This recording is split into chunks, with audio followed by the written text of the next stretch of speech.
Chapter 8. Concerning those who have obtained a principality by wickedness. Although a prince may rise from a private station in two ways, neither of which can be entirely attributed to fortune or genius, yet it is manifest to me that I must not be silent on them, although one could be more copiously treated when I discuss republics. These methods are, when either by some wicked or nefarious ways one ascends to the principality, or when by the favour of his fellow citizens a private person becomes the prince of his country. And speaking of the first method, it will be illustrated by two examples, one ancient, the other modern, and without entering further into the subject, I consider these two examples will suffice those who may be compelled to follow them. Agathocles the Sicilian became king of Syracuse not only from a private but from a low and abject position. This man, the son of a potter, through all the changes in his fortunes, always led an infamous life. Nevertheless, he accompanied his infamies with so much ability of mind and body, that having devoted himself to the military profession, he rose through its ranks to be praetor of Syracuse. Being established in that position, and having deliberately resolved to make himself prince and to seize it by violence, without obligation to others, that which had been conceded to him by assent, he came to an understanding for this purpose with Hamilcar the Carthaginian, who, with his army, was fighting in Sicily. One morning he assembled the people and the Senate of Syracuse, as if he had to discuss with them things relating to the Republic, and at a given signal the soldiers killed all the senators and the richest of the people. These dead, he seized and held the princedom of that city, without any civil commotion. And although he was twice routed by the Carthaginians and ultimately besieged, yet not only was he able to defend his city, but leaving part of his men for its defence, with the others he attacked Africa, and in a short time raised the siege of Syracuse. The Carthaginians, reduced to extreme necessity, were compelled to come to terms with Agathocles, and leaving Sicily to him, had to be content with the possession of Africa. Therefore, he who considers the actions and the genius of this man will see nothing or little which can be attributed to fortune, inasmuch as he attained preeminence, as is shown above, not by the favour of anyone, but step by step in the military profession, which steps were gained with 1,000 troubles and perils, and were afterwards boldly held by him with many hazardous dangers. Yet it cannot be called talent to slay fellow citizens, to deceive friends, to be without faith, without mercy, without religion. Such methods may gain empire, but not glory.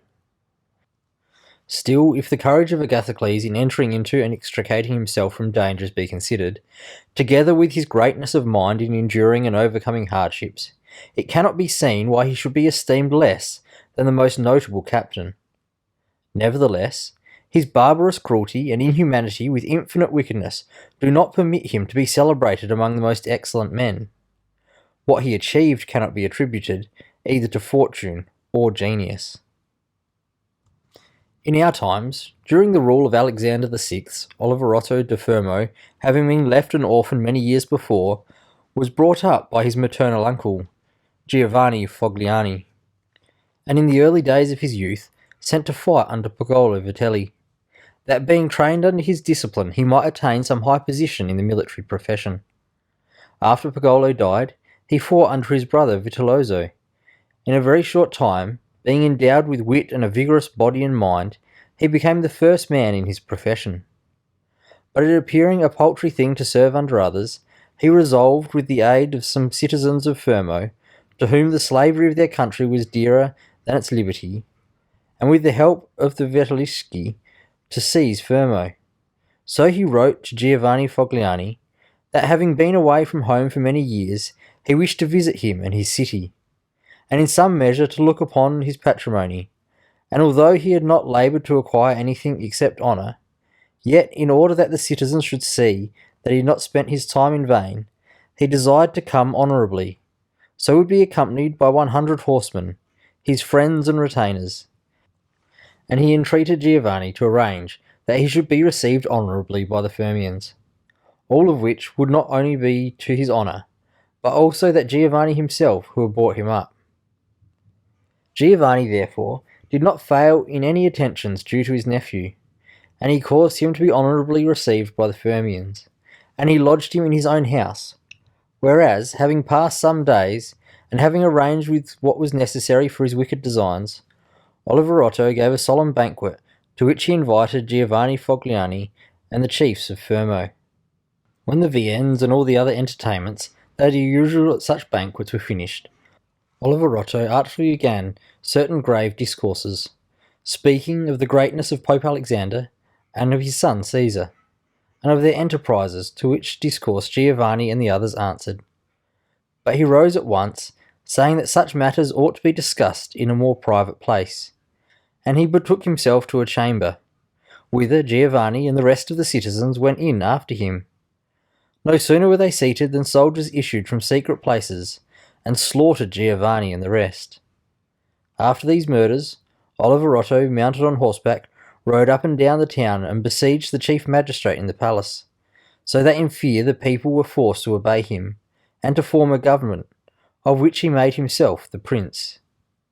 He killed all the malcontents who were able to injure him, and strengthened himself with new civil and military ordinances, in such a way that in the year during which he held the principality, not only was he secure in the city of Fermo, but he had become formidable to all his neighbours, and his destruction would have been as difficult as that of Agathocles if he had not allowed himself to be overreached by Caesar Borgia, who took him with the Orsini and Vitelli at Signalia, as was stated above. Thus, 1 year after he committed this patricide, he was strangled together with Vitellozzo, whom he had made his leader in valour and wickedness. Some may wonder how it can happen that Agathocles and his like, after infinite treacheries and cruelties, should live for long secure in his country, and defend himself from external enemies, and never be conspired against by his own citizens, seeing that many others, by means of cruelty, have never been able, even in peaceful times, to hold the state. Still less in the doubtful times of war. I believe that this follows from severities being badly or properly used. Those may be called properly used if of evil it is possible to speak well, that are applied at one blow and are necessary to one's security, and that are not persisted in afterwards unless they can be turned to the advantage of the subjects.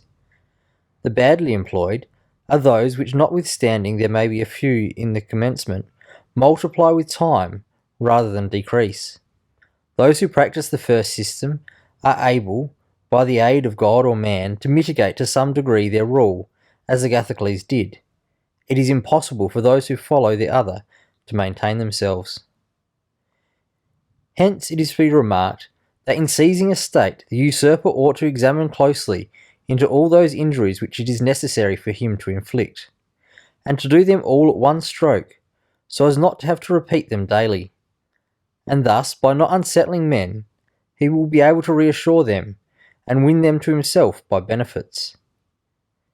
He who does otherwise, either from timidity or evil advice, is always compelled to keep the knife in his hand. Neither can he rely on his subjects, nor can they attach themselves to him, owing to their continued and repeated wrongs. For injuries ought to be done all at one time, so that being tasted less, they offend less. Benefits ought to be given little by little, so that the flavour of them may last longer. And above all things, a prince ought to live amongst his people, in such a way that no unexpected circumstances, whether of good or evil, shall make him change.